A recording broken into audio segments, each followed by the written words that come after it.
Albert Einstein once said, everybody's a genius, but if you judge a fish by its ability to climb a tree, it will live its whole life believing that it is stupid. Ladies and gentlemen of the jury, today on trial we have modern day schooling. Glad you could come. Not only does he make fish climb trees, but also makes them climb down and do a 10-mile run. Tell me, school, are you proud of the things you've done? Turning millions of people into robots, do you find that fun? Do you realize how many kids relate to that fish swimming upstream in class, never finding their gifts, thinking they are stupid, believing they are useless? Well, the time has come, no more excuses. I call school to the stand and accuse him of killing creativity, individuality, and being intellectually abusive. He's an ancient institution that has outlived his usage. So, Your Honor, this concludes my opening statement, and if I may present the evidence of my case, I will prove it. Proceed. Exhibit A. Here's a modern day phone. Recognize it? Here's a phone from 150 years ago. Big difference, right? Stay with me. Here's a car from today, and here's a car from 150 years ago. Big difference, right? Well, get this. Here's a classroom of today, and here's a class we used 150 years ago. Now ain't that a shame? In literally more than a century, nothing has changed. Yet you claim to prepare students for the future? But with evidence like that, I must ask, do you prepare students for the future or the past? I did a background check on you and let the record show that you were made to train people to work in factories, which explains why you put students in straight rows, nice and neat, tell them sit still, raise your hand if you want to speak, give them a short break to eat, and for 8 hours a day tell them what to think. Oh, and make them compete to get an A letter which determines product quality, hence grade A of meat.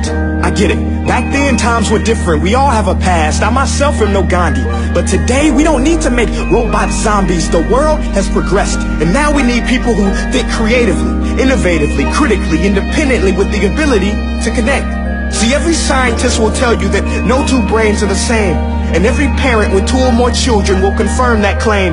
So please explain why you treat students like cookie cutter frames or snapback hats, giving them this one-size-fits-all crap. Watch your language. Sorry, Your Honor, but if a doctor prescribed the exact same medicine to all of his patients, the results will be tragic. So many people will get sick, yet when it comes to school, this is exactly what happens, this educational malpractice, where one teacher stands in front of 20 kids, each one having different strengths, different needs, different gifts, different dreams, and you teach the same thing the same way? That's horrific. Ladies and gentlemen, the defendant should not be acquitted. This may be one of the worst criminal offenses ever to be committed. And let's mention the way you treat your employees. Objection. Overruled. I want to hear this. It's a shame. I mean, teachers have the most important job on the planet, yet they're underpaid? No wonder so many students are short-changed. Let's be honest. Teachers should earn just as much as doctors, because a doctor can do heart surgery and save the life of a kid. But a great teacher can reach the heart of that kid and allow him to truly live.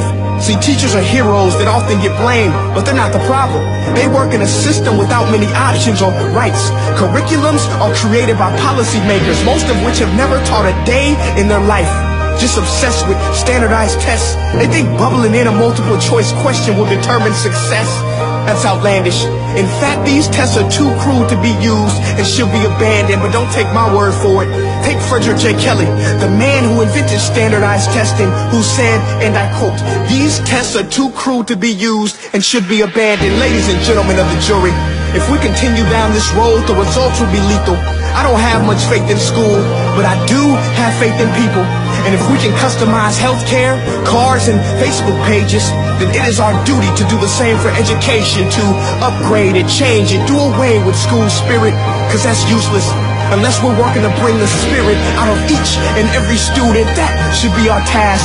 No more Common Core. Instead, let's reach the core of every heart in every class. Sure, math is important, but no more than art or dance. Let's give every gift an equal chance. I know this sounds like a dream, but countries like Finland are doing impressive things. They have shorter school days. Teachers make a decent wage. Homework is non-existent, and they focus on collaboration instead of competition. But here's the kicker, boys and girls. Their educational system outperforms every other country in the world. Other places like Singapore are succeeding rapidly. Schools like Montessori, programs like Khan Academy, there is no single solution.